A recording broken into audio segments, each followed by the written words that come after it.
Good evening class 12। आज हम करेंगे प्रोबेबिलिटी की इंट्रोडक्शन चैप्टर 13 ट्वेल्थ क्लास का। ठीक है, तो पहला ही टॉपिक है प्रोबेबिलिटी। तो आप सब दिमाग में सोचिए बच्चों कि प्रोबेबिलिटी क्या होती है। ठीक है, तो प्रोबेबिलिटी का मीन्स होता है चांस। चांस, सपोज आप 3 स्टूडेंट एग्ज़ाम में से आए हो, तो अगर मैं पूछूं कि कितने कितने चांस हैं एग्ज़ाम में मार्क्स आने के, तो अगर एक स्टूडेंट बोलता है कि मेरे 75% आ सकते हैं, सेकंड बोलता है कि मेरे 49% आ सकते हैं, अगर लास्ट वाला बोलता है कि मेरे 35 तो मेरे पास होने के हैं और जो बचे कुचे मार्क्स की परसेंटेज है वो मेरी फेल होने की है, तो यहाँ क्या है, संभावना यानी कि चांसेस हैं। जैसे सपोज आज आसमान में क्लाउड हो रखा है, तो अगर मैं पूछूं कि बारिश आएगी कि नहीं, आधे बोलते हैं कि आएगी, हो सकता है, आधे कहते हैं कि आ भी सकती है, नहीं भी। तो एक चांस है हर चीज़ का। तो चांस ही चीज़ जो हो है वो किसके अंदर आती है, प्रोबेबिलिटी के अंदर। ठीक है, तो आपने 10th और 11th में जो बेसिक कॉन्सेप्ट है वो क्लियर हो चुके हैं। इस 12th क्लास में थोड़ा सा स्टैंडर्ड अप हुआ है, तो घबराने की कोई बात नहीं है, सारे क्वेश्चन करेंगे बहुत आसानी से। तो देखो पहले कि प्रोबेबिलिटी लिखने के 3 टाइप होते हैं।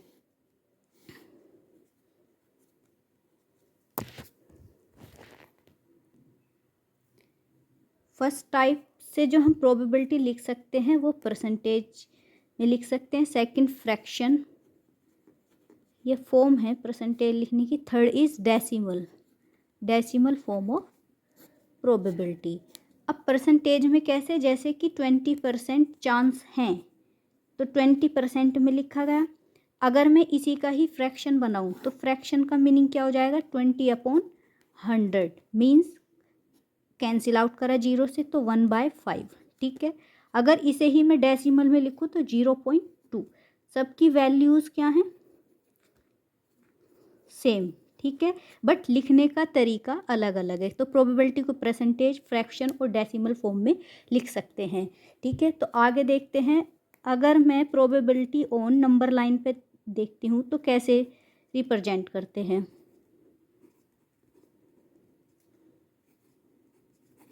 प्रोबेबिलिटी ऑन नंबर लाइन, जैसे ये मेरी एक नंबर लाइन है, यहाँ है 0 और ये है 1, 0 से 1। तो एक बात हमेशा याद रखना कि 0 की साइड में नेगेटिव में कभी प्रोबेबिलिटी नहीं होती, ना ही 1 से बड़ी होती है प्रोबेबिलिटी। तो जो प्रोबेबिलिटी है ऑलवेज लाई करती है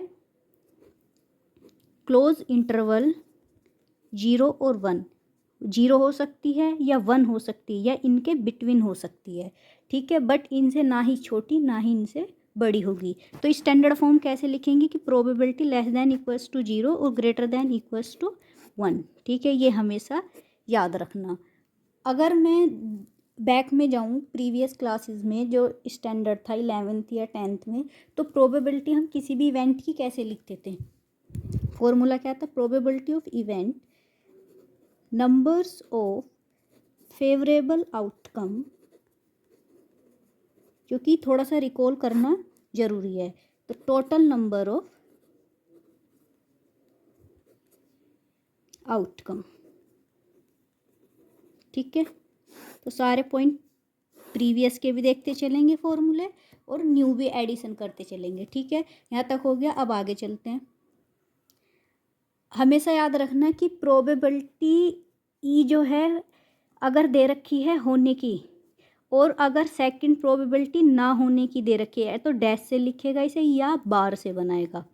ठीक है, ये गिवन है। तो इनका हमेशा जो सम होता है वो 1 होता है। Probability of E event, probability of E dash event equal 1। ठीक है, होने की और ना होने की सम हमेशा 1 होता है, तो इसे अच्छे से याद रखना।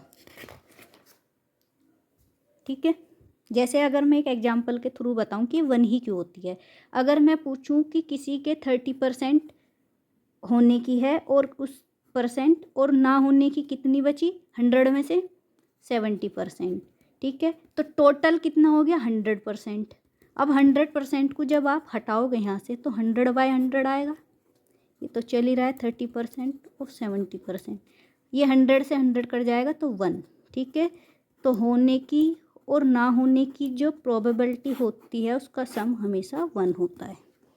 ठीक है, आगे चलते हैं। कुछ हमारे फॉर्मूले थे सेट के अंदर, सेट फॉर्मूला, उन्हें भी एक बार रिकॉल करते हैं।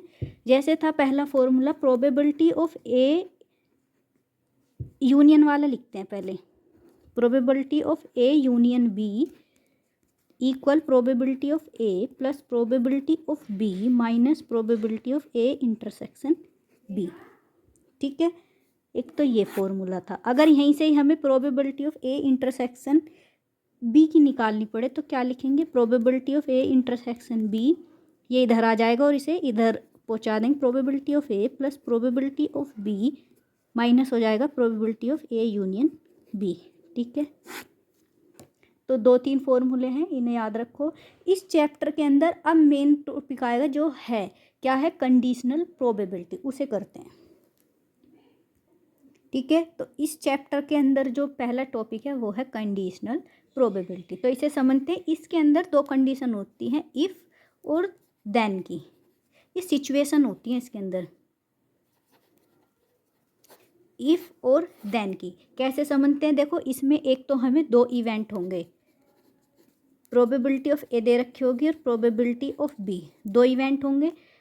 दोनों इवेंट आपस में क्या होंगे, डिपेंडेंट होंगे। डिपेंडेंट का मीनिंग क्या है,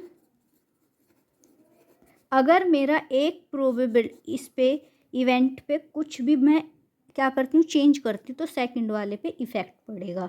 ठीक है, इसी को ही बोलते हैं कंडीशनल प्रोबेबिलिटी। अगर इफ़ और देन में सोचे, ऐसे कह सकते हैं, अगर ऐसा होगा देन वैसा होगा। ठीक है, तो इफ़ और देन की कंडीशन होती है, इसे ही बोलते हैं कंडीशनल प्रोबेबिलिटी। फॉर्मूला देखिए इसका, सिंपल है, probability of A upon B. A की पूछा है बी के रेस्पेक्ट में, तो probability of A intersection B upon जो नीचे प्रोबेबिलिटी ऑफ बी की पूछी गई है उसकी ही प्रोबेबिलिटी बी नीचे लिखते हैं। अगर मैं अपोजिट करूं, बी की पूछी है बिहाफ ऑफ ए, तो probability of A intersection B upon में क्या है नीचे, तो ये इसकी ही नीचे आएगी प्रोबेबिलिटी ऑफ ए। ठीक है, ये हो गई कंडीशनल प्रोबेबिलिटी फॉर्मूला जो अब हमारी एक्सरसाइज में यूज होगा। ठीक है, तो घबराने की कोई बात नहीं है, पूरा चैप्टर को अच्छे से करेंगे। और चैनल को लाइक, सब्सक्राइब और कमेंट करके बताएं कि कैसा लग रहा है। ठीक है, आगे कंटिन्यू करते हैं एक्सरसाइज। Thank you.